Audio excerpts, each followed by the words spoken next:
All right. Hello, everybody, and welcome back to the Mount Tam Integration Family All-Star Jamboree. I'm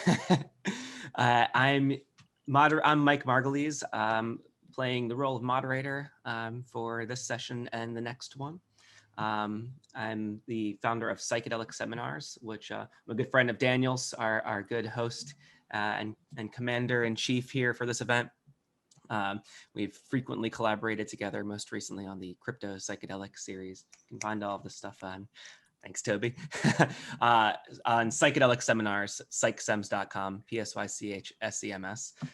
But this panel, the stars here today are going to be Tobey and Elizabeth here, who are here from Altered States Integration.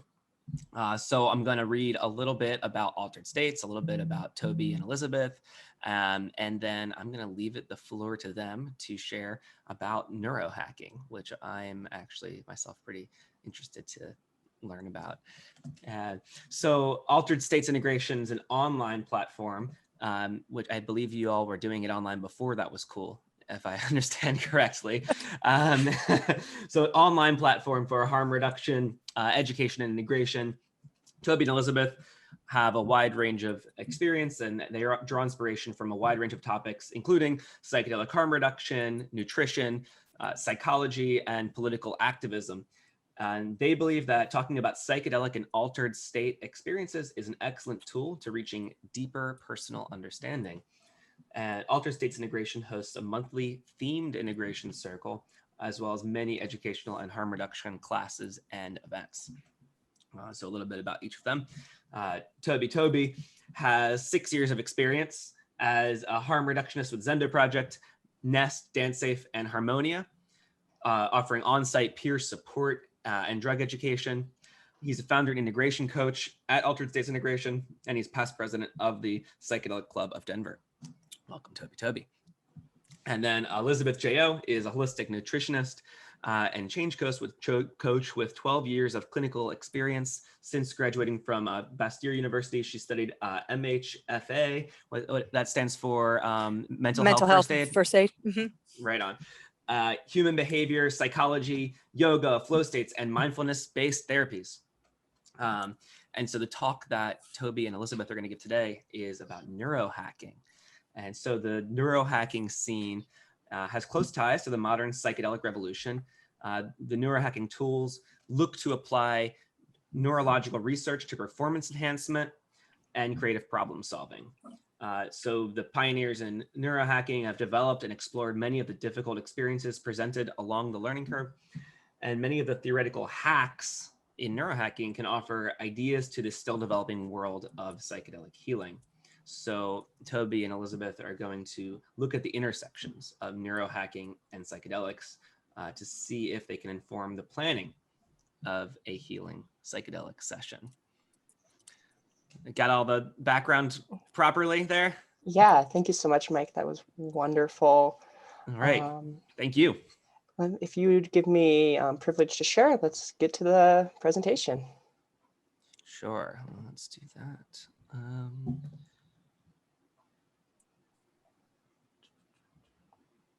I'm gonna go ahead and just make you a host. Perfect.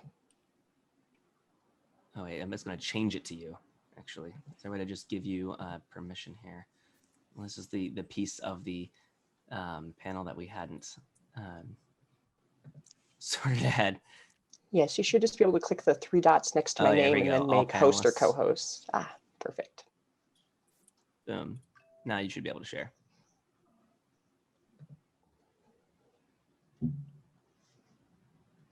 Okay, and you guys should be able to see our presentation now, correct? So yeah, we can see it. We're going to be going over neurohacking healing with psychedelics tonight. And like Mike said, we are Tobey and Elizabeth from Altered States Integration. So we just wanted to start with a brief mindfulness moment to bring everyone into the present moment together. I just want to invite you to come into a comfortable posture and let your gaze soften, or close your eyes if that feels comfortable.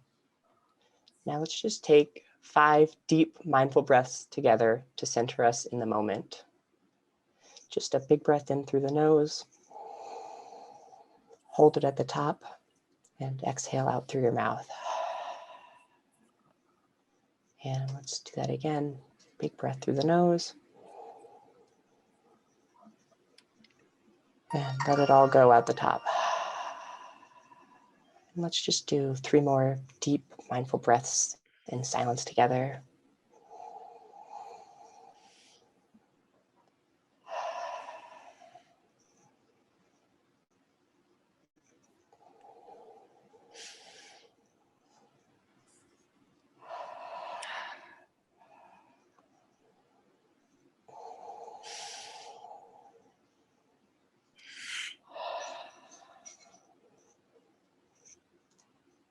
And then as you're ready, slowly wiggle your fingers and your toes and bring your focus slowly back to the present into our video call.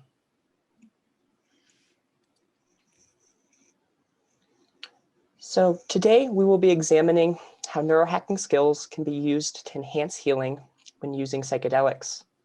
We're going to cover what is neurohacking. We're going to discuss the foundational theories necessary for neurohacking.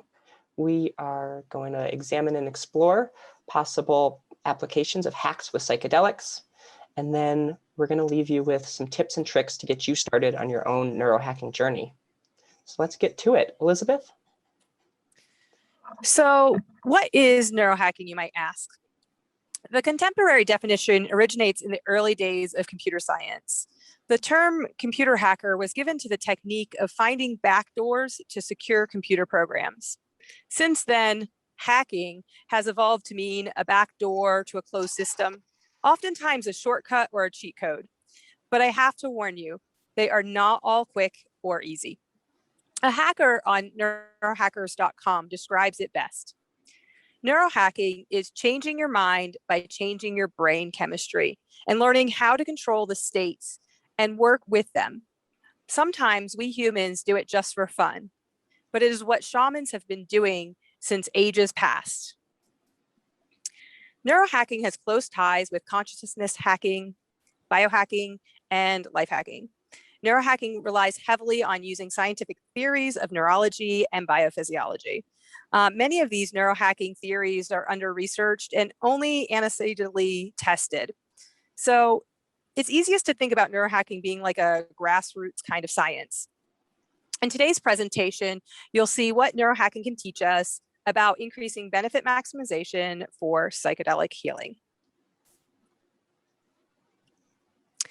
There are as many hacks as there are about opinions about hacks. There are a few important things to know about hacking before we get started. First, hacking is based on a belief of absolute body autonomy. Hackers believe that there's an innate right for the individual to manipulate their body however they see fit. From neural hacks to chip insertions, a hacker believes that it's their human right to decide how and what is done with their body. But there's some responsibility that comes with that. Claiming this right comes with a responsibility for one's actions, meaning that any hacker understands that there's certain risk for self-experimentation, and they are solely responsible for the failures at the same time that they celebrate their successes. Another principle to know about is stacking. Stacking is a hacker concept where more than one hack is overlaid in order to produce amplified results. This may include several types of supplements, using superfoods, or several techniques for focus. Stacking naturally happens as a result of trying multiple singular hacks first. Keeping these principles in mind will help you in combining hacks for psychedelics. There are 3 main categories of neurohacks: biological agents or consumable products like herbs and supplements. We have techniques that require behavior change, such as sleep hygiene. And then we have outside stimulation from technology devices, such as wearable trackers and bionic gear. But before we get started with all of that, let's talk about some basic science theories. They're important to all hackers. Now, even if you're planning on breaking the rules, it's important to know what they are to begin with. So let's put our thinking caps on. We're going to review some science. So I'd like to go ahead and introduce you to the concept of psychedelic archetypes. This is something that I've seen Daniel talk about, and this is something that we've put together an infographic about as well. The reason that you choose to do psychedelics will inform every decision after that, including whatever neurohacking tools you will choose. Understanding why you are doing the substance is important so that you can create an appropriate container, including dose, set and setting, integration practices, and incorporating hacks into your psychedelic experiences. At Altered States Integration, we've identified these 5 archetypes, but this concept is ever evolving and changing. The Explorer Psychonaut archetype are people who are interested in the adventure of traversing their own consciousness or seeking novel experiences through psychedelics.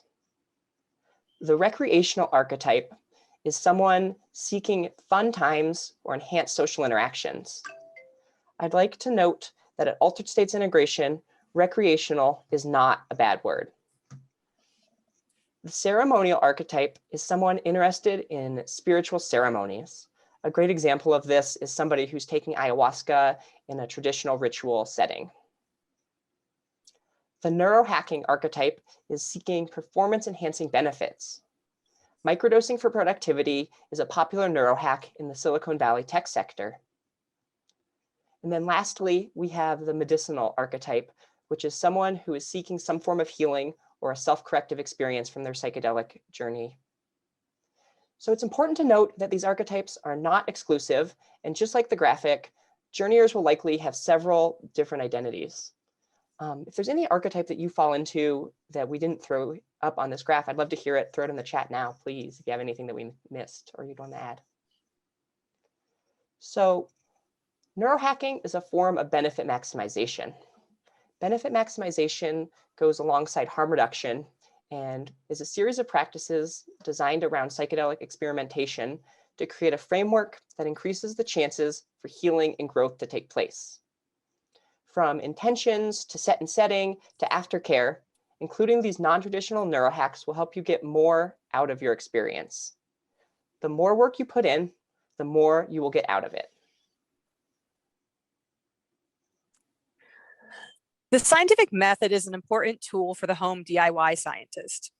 Not only can it be applied to the greater context of psychedelic use, it can be used as a trial and error method for hacks before and after an altered state of consciousness.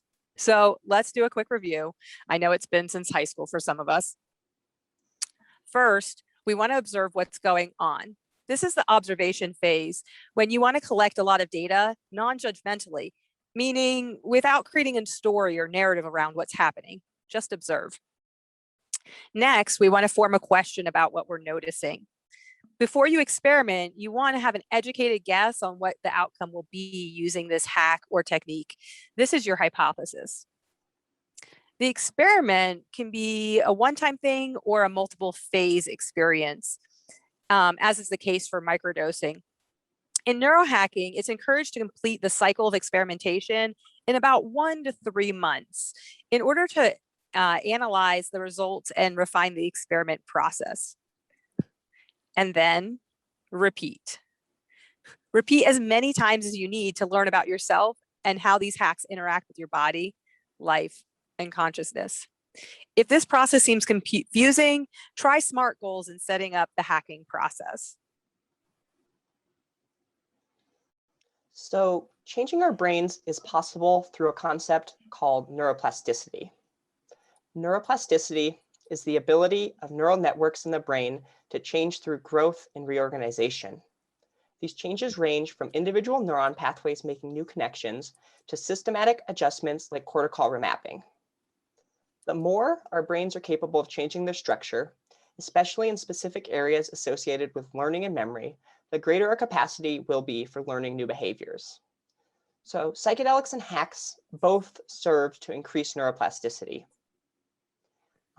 In 2018, there was a really interesting study by Dr. Olson that demonstrated that certain psychedelic compounds such as LSD, DMT, and DOI promoted structural and functional neuroplasticity, meaning that they promoted new nerve cell growth in the patients that they were studying. This was demonstrated by an increase of the complexity, growth, and formation of nerve cell in the brain. So it's possible that increasing your neuroplasticity can help you break out of old habits and form new, healthier patterns of behavior. So learning theory is also another really important concept for the neurohacker. Understanding learning theory will help us create a productive mindset when engaging in neurohacking. Two really important concepts from learning theory are teachability and growth mindset. Teachability is a measure of the attitude more than necessarily a measure of intelligence or ability. It is the willingness and desire and the hunger to learn, unlearn, and relearn in the pursuit of mastery. So over one's lifetime, your teachability tends to go down, but with this willingness to increase it, you can actually engage in better learning. So for example, learning a language is much easier when we are young, but as everyone knows, you can learn a language as you get older. It just takes the right conditions and effort to do so. So this willingness to engage in the process is called growth mindset. Striving to be more teachable and open to change is the cornerstone of benefit maximization. It's pretty similar to the concept of Buddhism's beginner's mindset.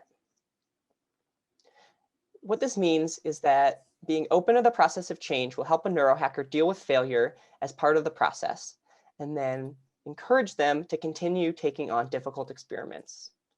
Keeping a curious mindset will encourage a desire to explore and learn more. First described by psychologist Mihaly Csikszentmihalyi in 1975, flow states have become the holy grail of neurohackers. He writes, being completely involved in an activity for its own sake, the ego falls away, time flies, every action, movement, and thought follows inevitably from the previous one. Like playing jazz, your whole being is involved and you're using your skills to the utmost. Flow states are common in extreme surfing, skateboarding. Some people may have even experienced this as a runner's high. During this time, the neurotransmitters norepinephrine, dopamine, endorphins, serotonin, anamides, and oxytocin are all present. It feels pretty good, as well as enhancing cognitive abilities. The flow states is one of the only times that we get access to so many pleasure chemicals at once. The stages of flow cycle are struggle, release, flow state, and recovery. These stages are also associated with brainwave frequencies that we'll talk about later. It's important to understand that the flow state can't be constant and doesn't exist without struggle and recovery. Relaxation is important here. This is the phase that often has the creative epiphanies and is equated with integration. Before we move on to the practical applications of some hacks, we wanted to note that we're just trying to whet your taste and encourage your own investigation. Some of the hacks we share are not strictly neurohacks, and each topic could be a whole class in and of itself. Data, data, data.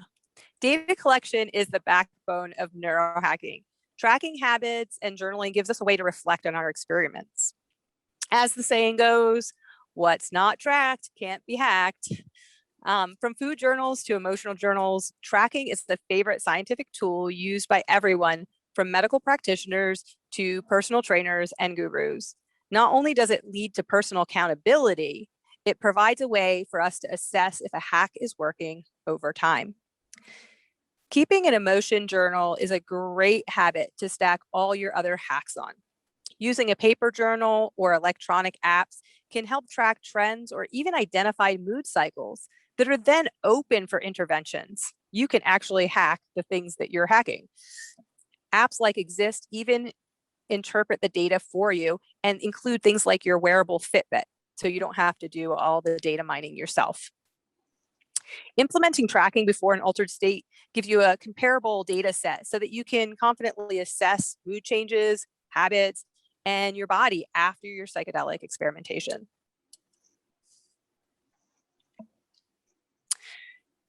Dr. James Penbaker of University of Texas has spent the last 30 years showing that certain forms of expressive writing strengthen the immune system, result in better sleep habits, improve mental health, and regulate blood pressure, and also reduce pain caused by chronic disease. Additionally, expressive writing can also make sense of difficult or traumatic memories and experiences. Penbaker explains that slowing down our thoughts by writing helps to shift our perspective and see our emotions in a new way. Expressive writing in conjunction with entheogens can be especially revealing when we return to these writings during the integration period. I wrote a whole book about it. You should check that out. So mindfulness is the backbone of any neurohacking practice, and it dates back thousands of years. Modern science has actually shown that a mindfulness practice serves to increase neuroplasticity in your brain. And similar to psychedelics, mindfulness can turn down the activity in the default mode network. This is the part of the brain that's responsible for the ego and the inner dialogue. To clear up a common myth, meditation is not thinking. It is also not doing nothing. It is mindfulness. Focusing on anything can be done mindfully. Yoga, mindful eating, ecstatic dance, chanting, observing nature. Even something as simple as spinning in circles can be mindful, like the Sufi whirling dervishes. So mindfulness can be active, something that happens while you're doing something, or you can just be passive and just observe mindfully. So mindfulness can help increase data gained from hacks, help to quiet the mind during a difficult psychedelic experience, and it also can serve to help promote the integration process. Breath work. Breathwork is another favorite among hackers and altered states integration and has been known to be effective for a millennia. Science is now backing it up, its ability to turn on and off the autonomic nervous system, giving hackers a unique control over their biology. 5 deep, meaningful breaths, like we took in the beginning of this class, can shift the body's biology from fight or flight to rest and digest in just moments. It can even produce altered states of consciousness in itself, and act as training wheels for a big psychedelic session, or even eliminate the need for it entirely for some people. Each type of breath work has a different length of breath, types of pauses or holds that produce certain effects.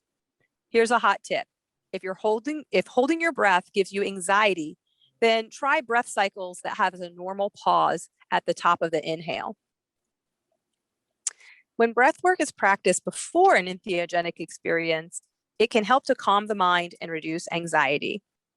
During the entheogenic session, breath work can produce deeper states than psychedelics alone, or it can just work as a skill to navigate the difficult biological effects of a substance. After your psychedelic session, breath work can act as a conduit to amplify the desired afterglow from the experience, or as a way of revisiting the experience itself. So let's talk a little bit more about brainwaves. Binaural Beats are a popular neurohacking tool that aims to manipulate brainwaves. So what is a binaural beat?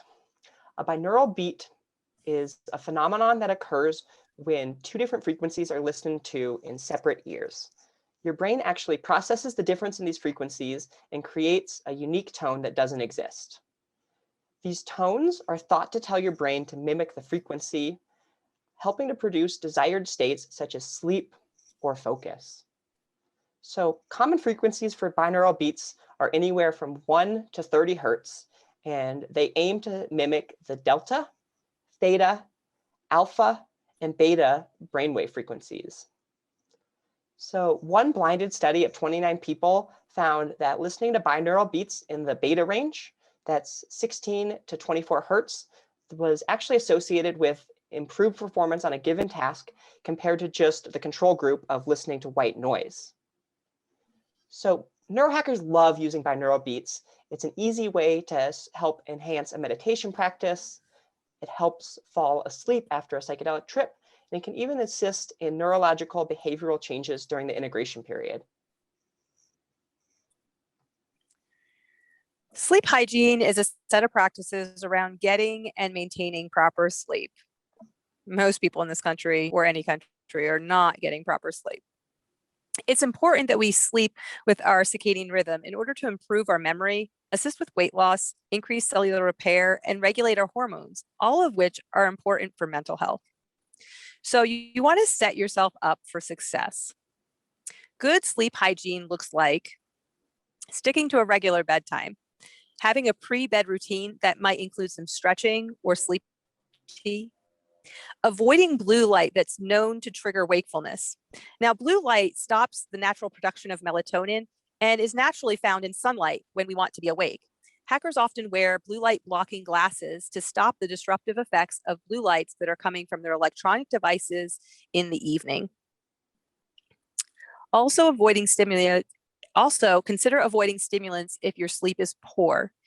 Even if they no longer give you a jolt of energy, yes, I'm talking about you coffee drinkers, it still can have an effect.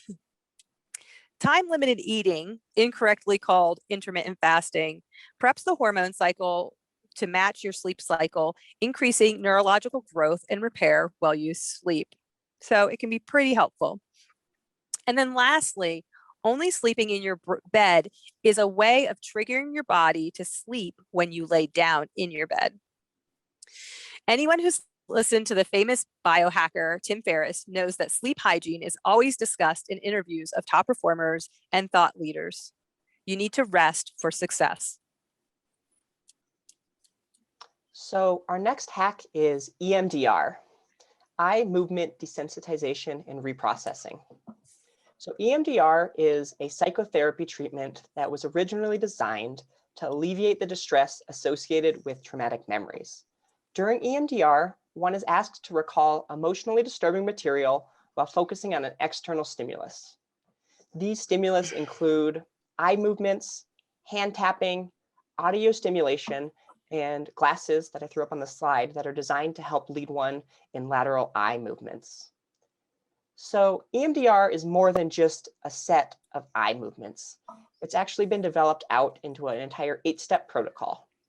So it is possible to engage in EMDR by oneself, but this should be reserved for processing of smaller incidents. Capital T traumas should be worked on in conjunction with a mental health professional instead of like a DIY approach to EMDR.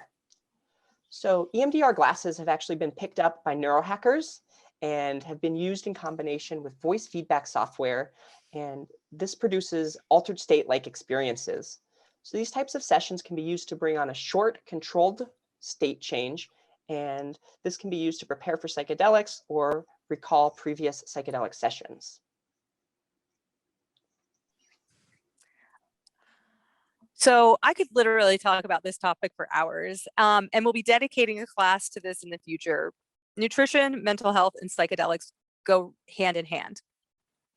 But normal nutrition is important for growth and repair of neural tissues and the production of neurotransmitters. There's also a wide range of nutritional hacks that can improve nutritional status and cognitive function. So here's a quick rundown of the process of hacking mental health through nutrition. Step 1, eat a clean and balanced diet. It's important to move towards a clean diet that excludes high chemical processed foods and focuses on plant-based whole foods diet. I can't tell you that eating healthy is going to solve your problems, but I can tell you that if you don't eat healthy, you will struggle to get there. Step 2, correct underlying deficiencies. Deficiencies are very common in addiction and depression, either from overall poor diet or from malabsorption from substance abuse. Severe and mild deficiencies of vitamins B6, folate, B12, and vitamin C all contribute to a variety of mental health problems, including dementia, depression, poor concentration, moodiness, confusion, reduction in learning ability. Do these sound familiar? Testing your levels of micronutrients can be very inaccurate if you're using blood. So trying a functional test that indirectly measures nutrient stores is really important. Now, we have that guide that we have through our link, and there'll be links out to some of these different tests for you. Step 3, support the microbiota, or good bacteria that increase the absorption of nutrition and regulate inflammation. Eating a variety of raw or fermented foods is a really easy place to start. Step 4, supplement stacks. It can be beneficial once the diet is adequate. Try adding 1 vitamin for several months to feel the benefits before you try something else. Taking 10 vitamins in the morning is never any fun, so start one by one. Step 5, fasting and time-limited eating. These have been shown to improve your cognitive and memory function. So adding these practices is important to building up, it's actually to tearing down plaque in your brain along your neurons. It also is a practice that extends your lifespan. So fasting and time-limited eating. Lastly, step 6 is consider using nutrigenomics to hone in on your diet based on your genetic profile. Now, this is the last step because if you're not eating a generally healthy diet, then eating for your genomics probably isn't going to help you if you're just focusing on one nutrient. Now, if nutrition is not your priority, so I'm not talking to the right people, just consider for the manufacturers of food like chips and cereals and Hot Pockets are hacking your brain every day by putting just the right amount of chemicals A and B in your favorite snack treat. So another consumable hack is nootropics. The term nootropics was first proposed in 1972. Nootropics are any drug, supplement, or other substance that are claimed to help improve cognitive function, memory, creativity, or motivation. So nootropics are one of the main categories of consumable neurohacking tools. It's really common to stack several nootropics to create a synergistic effect. So we identified 2 different types of nootropics, herbal nootropics and then nutraceuticals, which are just isolates.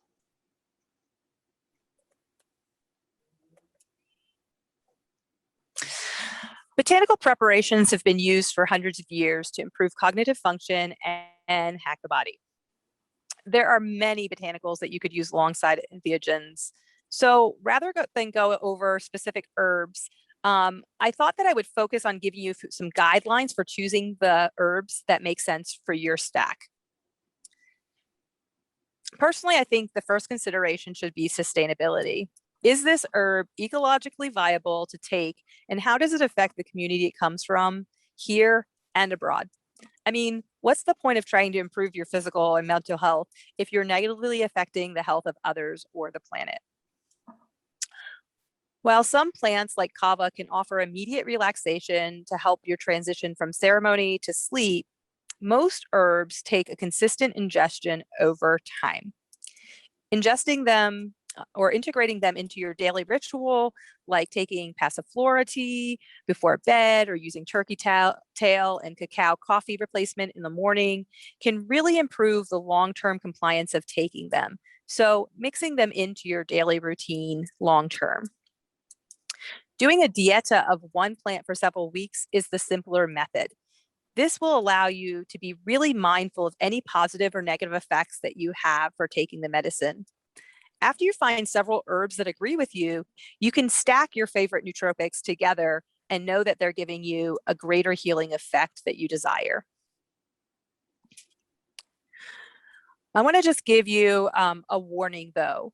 Be aware of teas and supplements that have many ingredients, or the ingredient that you think you want is the last item listed. This is what we call in the industry fairy dust. It's a marketing ploy, and it's not going to produce enough of the desired effect that you want because there's only a sprinkle of it inside of the formula. Again, the simpler tradition encourages taking only one herb at a time to see how it affects you first. It's also important to note that because things come from nature doesn't mean make them safe. That's a common misconception. Many herbal nootropics increase blood supply to the brain, meaning that they affect your blood pressure and can cause headaches or vertigo. So please do your research before taking supplements. So here are a couple nutraceutical isolates that psychedelic neurohackers might be interested in considering. Some of you might have heard of these, some of you might not have, but 5-HTP, melatonin, and magnesium are some of the biggest ones that I see discussed in relationship with psychedelics. As always, it's important to just consult with a professional before consuming these things because there might be adverse reactions or contraindications. 5-HTP is the immediate precursor for serotonin, and it can be helpful to restore serotonin depletion after an entheogenic experiment. So melatonin is coincidentally also in the tryptamine family and can help with sleep post-trip or to help adjust your circadian rhythm.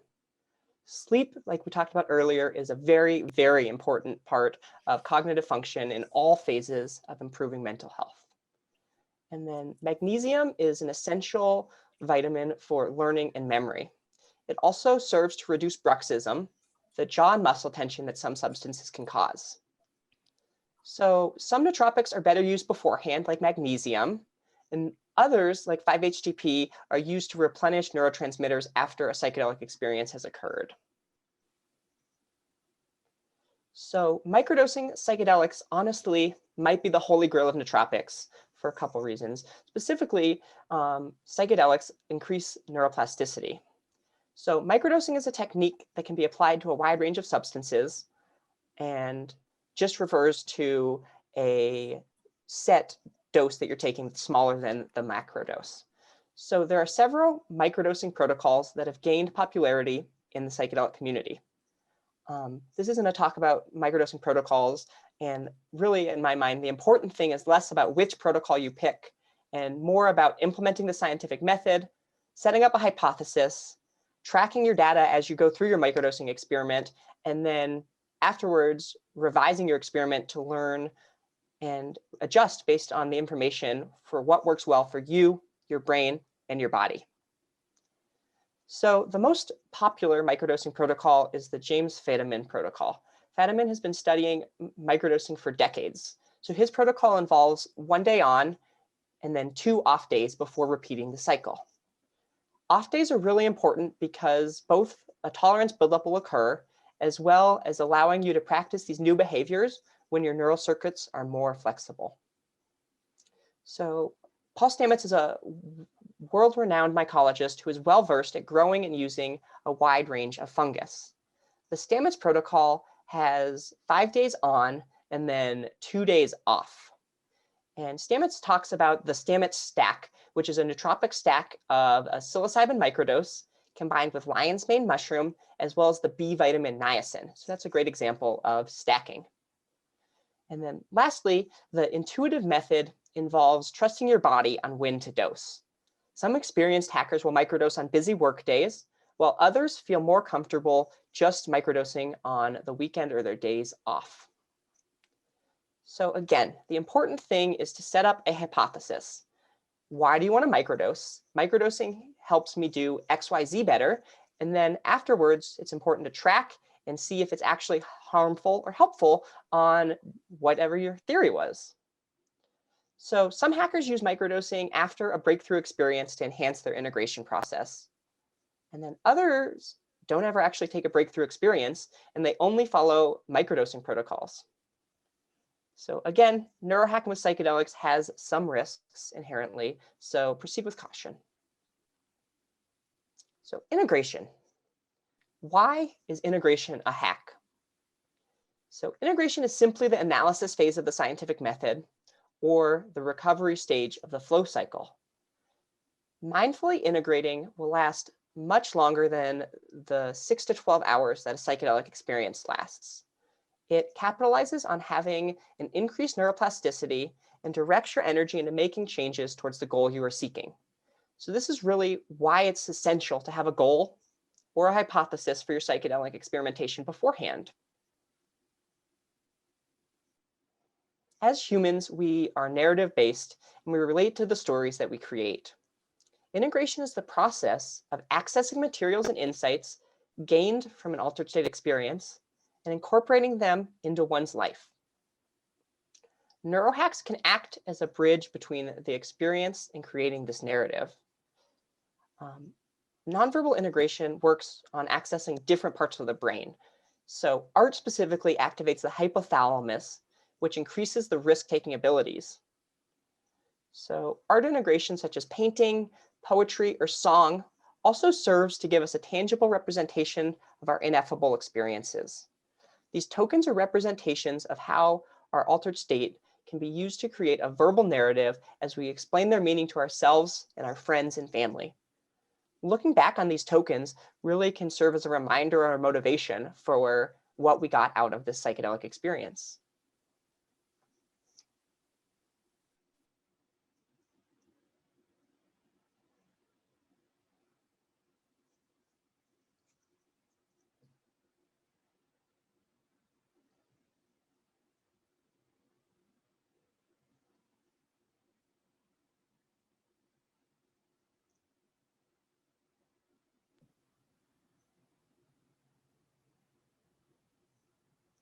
So Freud might be the most commonly known psychologist. Psychology as a field has grown past the abstract into an applied model where skills can be learned to modify behaviors and somatic processing lends deep insights. While it is ideal to utilize a therapist specialized in these forms of therapy, individuals without access or desire to see a therapist can still make headway by self-study of many therapy models. DBT and CBT are behavioral change models that focus on teaching skills. Marsha Linehan, the founder of dialectical behavioral therapy, describes therapy as an effort to replace unhealthy coping mechanisms with healthy skills in order to discontinue the dysregulation cycle. Books like the Dialectical Behavioral Therapy Skills Workbook are frequently used by BPD support groups and can be worked through on your own or with a book group. Somatic therapy is focused on emotional and biophysiological connections.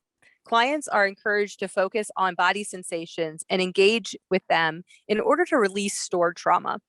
The most popular book on this subject is The Body Keeps the Score by Bessel van der Kolken. And I do highly recommend reading through that book. Internal family systems is a type of therapy based on the family systems model of therapy. Only the different roles are seen as distinct internal parts of an individual. For example, families have many different parts. There's a protector person, a manager person, maybe somebody that's in exile, and each of these are also represented in the individual. So IFS encourages us to bring all of these parts inside of us into balance as necessary and as each having a valuable role. While psychedelics can open up the mind to new possibilities, they are non-specific amplifiers and they don't represent new programming in and of themselves.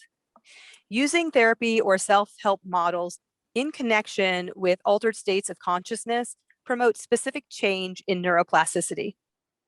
All the psychology modalities can be learned and applied during and reinforced after an altered state experience. So as you can see, there is a variety of opportunities to bring a hacking mentality to personal growth in psychedelics. Here's just a couple things to remember if you take away anything from our talk. Start small. Being a neurohacker is synonymous with a growth mindset. Take your time at exploring options. Alternate through single hacks until you have enough data to start stacking hacks based on your preferences and data. Embrace failure. Get comfortable with failure. Having a willingness for the process is part of a growth mindset. Failure can be our greatest teacher. Learn to love the suck. Struggle and rest. Remember that struggle and rest are part of the process. Learn to challenge yourself by pushing open your window of tolerance little by little. Start building on small successes. And then don't forget to rest. Incorporate relaxation into your plan to make room for epiphanies. Recognize that you may need to rest at unplanned times. That too is part of the process. Trust the process. You've already arrived. It's an oxymoron, but you're perfect in your current imperfections. Even when you fail at an attempt to change, you are still changed by new insights. The process is the work, not an idyllic arrival. All the hacks. So any knowledge can be applied in a new way to create a hack. Your imagination is the limit. Will it all work? No. But really lean into trying of new things, failure and lessons learned. That's going to be how you successfully neurohack. So want to learn more? I can throw a link into the chat that's also on our presenters page for our free neurohacking starters guide that contains the resource list for the talk. I know we went over a lot here, so if you want to continue researching anything, I'll throw the link in the chat. I'd also like to tell you a little bit more about an exclusive offer for my upcoming talk, Pairing Psychology with Psychedelics, a DIY Guide. In this talk, I review some of the psychology applications that I use for healing from BPD while using ibogaine. I will also explore other psychology models that I think that can create a framework for healing around psychedelics. We hope that you'll come and see us on April 28th at 7 Central. Use the code Hacking Healing and get $40 off a ticket. Again, this is a psychology that's based off of my personal healing story. I hope you enjoyed the talk today. I would love to take some questions if there's still some time. All right. Yeah, thanks, Tobey and Elizabeth. And anybody who's got questions for Tobey and Elizabeth, please pop them into the Q&A section on the bottom of the Zoom here. We do have a couple questions already, so I'll start with the ones we have, and we have about like 10 minutes or so. So if folks have more questions, please go ahead and add them. So the first question that we've got is from Raz, and this question is, I'm a big nerd and would love digging into your citations. Do you have a resource list? So yeah, is there an easy way? Oh, this, I guess this, Raz is not saying this was answered, but maybe if the link. I threw the link into the chat for our resource list. We're also big nerds. So if you want to dig more into any of the topics that we gave a lot of resources. Any of the scientific studies we mentioned should be in that resource list. And it's in the chat right now or on our page on the TAM Jam under our event info. All right. Excellent. And so feel absolutely, if there, we're more than happy also to take questions if you want to email us as well. Great. Yeah, we do have another question here. Question from Brian. And the question from Brian is, sometimes I get a headache at the end of a trip on shrooms or LSD. Regardless of whether I was physically calm or very active, I do drink enough water. Do you have any suggestions that may help to avoid this side effect? I'm not a medical practitioner, so I can't diagnose your headache, but I can tell you that there are some very common things that cause headaches aside from hydration. It could be electrolytes, get out of balance can cause headaches. Also blood sugar. A lot of times, if you haven't had anything to eat for a long period of time, being in a psychedelic state is a type of being in a hypermetabolic state as well, so that you do go through your glucose stores a little bit more often. So those are some things to think about. Sometimes too, I think our body just gets overwhelmed. You know, if you had a lot of input, that can cause some tension headaches. You might also be holding tension in parts of your body. Maybe exploring some somatic work at the end might be a good way to explore that headache a little bit more. Great. Another question from Jean Johnson. What do you know about how caffeine can interfere with entheogens? I'm quitting coffee because I think it's becoming problematic. Yeah, I can talk about this one. I used to be pretty heavily addicted to coffee and caffeine, and I've cut down a lot recently. And I guess one of my big takeaways was that I noticed caffeine was making me more anxious.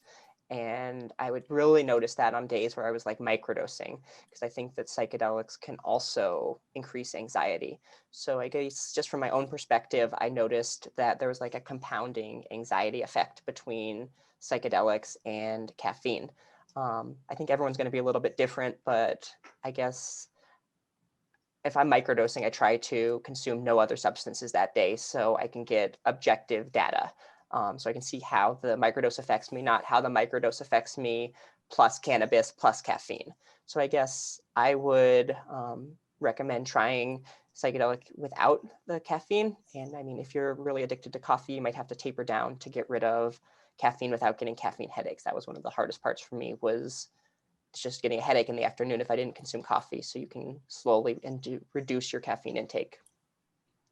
Right. Well, that's an interesting point too, right? Because if you're trying to get, objective data, that might mean actually keeping the same habits you already have normally, right? So if you have a caffeine every day, if you have a cup of coffee in the morning, would that mean you might want to keep that to have a, comparison point against a control group? Yeah, I think that's true. You should be engaging with whatever your baseline is. And for some people, the baseline is cannabis. For some people, the baseline is caffeine.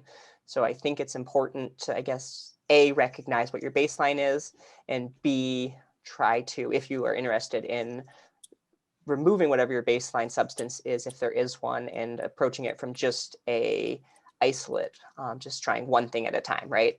Instead of trying caffeine plus this, try to eliminate that, and then maybe you can re-add it back later if it's useful. Yeah, I recall being a participant in one of the Hopkins psychedelic studies, and that was something that really struck me, whereas they said, oh, make sure you keep whatever your caffeine habit is, which was interesting. Cool, that's good information. I didn't know that Hopkins had recommended that. Good to know. Yeah, it was interesting. I had, and prior to that, I hadn't really thought about what my caffeine habit was. But in some ways it was like, I guess I drink a cup most days, so I guess I'll do that. So, but interesting tidbit. So we got a few more questions too. So let's see. Borislav says, what are some of your own favorite methods of cultivating and prepping your mindset and setting for entheogenic experiences? I can take that question first. I think that for prepping my mindset, I like to observe some specific rituals that are around journaling and probably even like self-care, self-soothing things. So in a sense of like if I'm approaching a very specific ceremony, then the week before I'm going to personally eat extra clean and avoid sugar because that's part of my best practice. So I would be kind of prepping my vessel, if you will, and then kind of going through and making sure that I take time for self-care, whether that be, having a bath and trimming my fingernails and making sure that all the little things that I do to take care of my body are like in place so it can be in its best space when I come into that. That helps me personally feel really relaxed. And then I would probably do some sort of journaling and meditation around like intention settings and what I'm trying to have and what's going on in my life at that time that I either need to put aside for that ceremony or that I need to, that I'm calling in during that ceremony. And that seems to be something that really settles myself before I go into the psychedelic space. And I think that part of the reason that does that, just to kind of reinforce what we're talking about, is that I do a lot of journaling already. So it's already part of my practice. It's something you can add in. But the more that you do some of these practices, like the herbs and the mindfulness and the journaling, the more that they work as a reoccurrent theme to help to balance you and reset you. Do you have anything to add, Tobey? Mm-hmm. No, I just think ritual is a great way to start cultivating mindset. And then especially if you're using a ritual every time, it sort of becomes this self-fulfilling ritual that grounds you into your experience. One of my favorite rituals is, there's a book by Ram Dass called Be Here Now. And I love during a psychedelic experience to just flip open to a random page, and it feels like always synchronistically relevant to whatever I'm working through. So if I'm taking a group entheogenic experience, I always bring my copy of Be Here Now. And then at some point during the trip, we pass around the book, you flip it open, it's like a psychedelic storybook, and then you read the lesson from the page. So I think that ritual, whatever is important to you, you can bring into your psychedelic experience to help either prep yourself for the experience, or in the experience have an experience like that you're used to, something that you're like, man, this is like synonymous with the psychedelic mindset to me. And you know that you have that to look forward to. For one of my friends, it's eating an orange. He loves nothing more than mid-trip to rip the skin off of an orange savagely like an animal and devour it. And that's like his favorite part of most psychedelic experiences, is just that carnal pleasure of an orange. Nice. I like the Be Here Now divination method.